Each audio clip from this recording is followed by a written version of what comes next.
Bonjour Néla Glaise. Bonjour. Vous êtes membre de la délégation confédérale CGT qui va participer dès le 3 novembre, dès mardi prochain, à la négociation nationale sur le télétravail. La situation sanitaire a déclenché un retour en force du télétravail. Alors pourquoi était-il important d'encadrer les choses par un accord national interprofessionnel? En fait, en France, il existe un accord national interprofessionnel qui date de 2005. Celui-ci, il est issu d'un accord européen qui date de 2002. Mais comme vous savez, en 2005, déjà, il n'y avait même pas les smartphones, donc la donne a changé depuis. Et puis le télétravail, il est beaucoup plus déployé aujourd'hui qu'en 2005. Donc il est temps de revoir cet accord-là, qui n'intégrait pas forcément les outils numériques qu'on utilise aujourd'hui, avec de nouvelles mesures et de nouvelles garanties pour les salariés.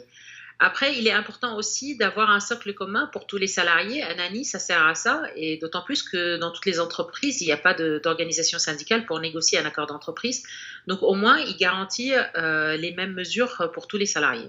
Alors le GICT CGT, qui représente les cadres et les techniciens, a réalisé une grande enquête auprès de 34 000 salariés durant le premier confinement. Quelles conclusions en avez-vous tirées?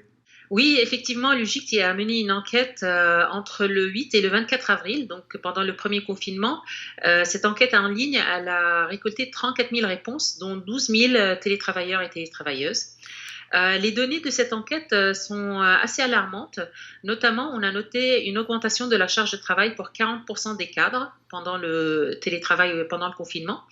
Le développement des risques psychosociaux pour 33% des encadrants, qui notent une anxiété inhabituelle, l'absence d'équipement ergonomique pour 97%, l'absence de prise en charge de frais de connexion et de logiciels pour 84%, l'absence de mesures pour le droit à la déconnexion pour 78%, et l'absence de définition de plage horaire où le salarié est joignable pour 82%. Donc elle démontre les dangers d'un télétravail qui n'est pas encadré, notamment un télétravail à temps plein, sans cadre collectif clair et défini au préalable et sans respect du droit. Et donc la nécessité d'encadrer le télétravail en négociant pour définir les modalités spécifiques qui garantissent le respect des droits des salariés, notamment en matière de temps de travail et prise en charge des frais professionnels, et la nécessité de préserver le collectif de travail avec un maximum du télétravail à mi-temps si possible et d'adapter le management. Alors, quelles seront vos principales revendications lors de ces négociations? Il faut un avenant à contrat de travail pour les salariés qui sont en télétravail. Il y a la question de volontariat qui est très importante aussi. Il faut que ce soit un double volontariat, la possibilité de réversibilité et que le salarié qui ne veut plus du télétravail puisse retourner à son poste. La durée du télétravail qui, dans la mesure du possible, ne doit pas être à temps plein. Quels sont les métiers qui sont éligibles, les questions de l'organisation de travail qui sont très importantes aujourd'hui, avec la définition des plages d'indisponibilité où le salarié n'est pas joignable pendant le temps de travail pour qu'il puisse se concentrer sur son activité, l'évaluation de la charge de travail, le décompte du temps de travail, le droit à la déconnexion qui doit être effectif, ce qui n'est pas le cas actuellement, la prise en charge des équipements nécessaires, des frais qui sont liés au télétravail, et la sécurité des données professionnelles de l'entreprise et la protection des données personnelles du salarié, et l'impact sur l'encadrement de proximité, la nécessité de relations qui sont basées sur la confiance, la formation des managers de proximité à cette nouvelle organisation du travail et aussi aux télétravailleurs lors de la prise de poste qui doivent être assurés. Donc il faut repenser le collectif de travail, mais à cela on a rajouté de nouvelles garanties, notamment pour ce qui concerne l'égalité homme-femme, que le télétravail soit un droit opposable pour les femmes enceintes. Ce n'est pas un mode de garde. Des mesures pour la prévention en cas de violence sexiste et sexuelle, ce qu'on avait remarqué aussi lors du premier confinement. Pour les travailleurs handicapés aussi, c'est un moyen pour l'accès et le maintien dans l'emploi.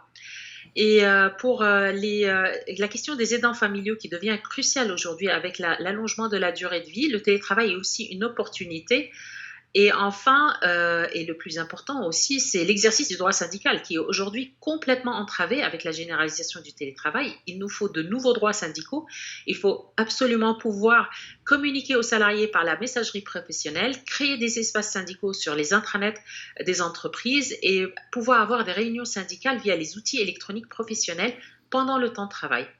Bon, évidemment, ça va pas être facile cette négociation et il va y avoir forcément des tensions parce que les patronats, ils ont déjà annoncé avant l'ouverture de la négociation, parce qu'on a déjà eu des réunions entre juin et septembre, qu'ils veulent un accord qui ne soit ni normatif ni prescriptif.